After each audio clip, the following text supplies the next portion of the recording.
it was in Toronto. She said that she would act for you even if the script would be a telephone directory. Yes. That's good, no? You have an actress like this. Can you imagine how this film would look like? A telephone directory? She would be very funny. She can make fun of everything, only that she never had a part in my films to be funny, but she can be. So in my next film, maybe, when I get the money. Okay, you mentioned it already. I would like you to describe, okay, we mentioned money now, then we would come also to today's situation. Is it really easier for female directors to really get funding, especially in these male Hollywood big productions we have? But first I would like you to describe as this period of the 60s and 70s, how difficult it actually was, and especially for a German female director to succeed, and also to get funding and to do all these movies. Because I know somewhere you said they were still referring to you as Frau Schlendorf, even when you already became a director, so... No, it was very difficult to make this step, to have the trust of producers, or of people giving money, and also from television, because when you're an actress, you did not prove already that you are capable to make a film. So they were very... like this, and in the end I found also a television station in Cologne who they co-produced, because without television you couldn't produce a film at this time, and then I could do it. But after the film was done, Volker told me, Volker Schlendorf, that was my husband in this time, and he told me that he went to the television station saying, if she is not capable, I will come in and I will do it. So it was good that she didn't tell me before, because I would have strangled her. Let's come to feminism. No, I was a feminist and I would really have killed him, but he helped me in this way, and in a way it was also nice of him, no? So,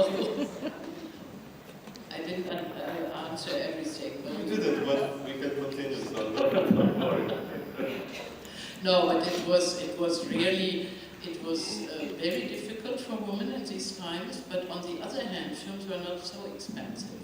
So you could do your own film, you get always less money than male directors, but you could do it.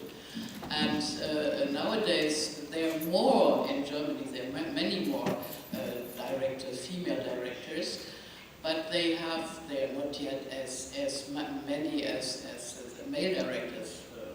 It's far away from that, but they have much more difficulties to get the money together. And once Helge Sanders-Brahms, perhaps you know her, she was a wonderful director, a female director in Germany when she died several years ago. And she said, we have always to make a good cake with less ingredients.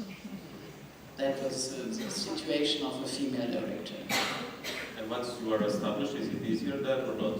No, it's still, people are always thinking that with my name as with mine, because I'm a little bit well known, you know, now in the world, so they think they give me immediately the money I need, but it's not the case, it's just the opposite. And to make, to tell you, just to give you an idea, for Hannah Arendt, I needed 8 years to get the money together.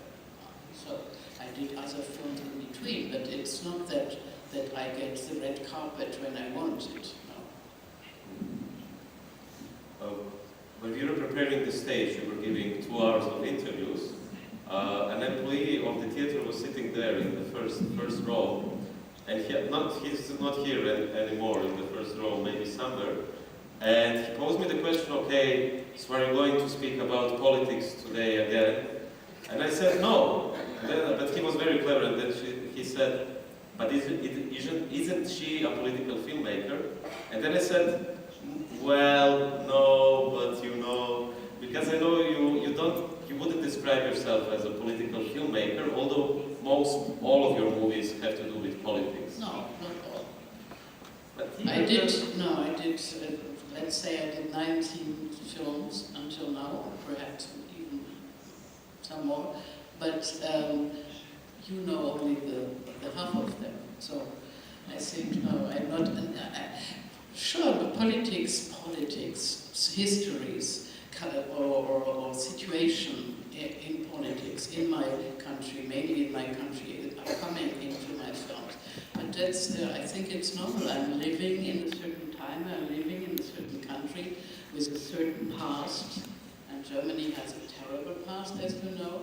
So when I'm filming with open eyes, or I'm living with open eyes, so that comes in naturally. But I don't say, now I will make a political film. No, now I'm living in this very moment, and I'm living with others, and they are living the same thing. I'm not so exceptional that I'm not living with the others, and with the preoccupations and the ideas, and also the utopies with others. So it's coming normally in my film. So I don't know, I don't want to be a political filmmaker, because then people think that you show the political theme, and then you show the story which goes with the theme, and then you choose the people who are acting in, or who are characters in. And I'm always starting with people, with human beings in a certain time, and then I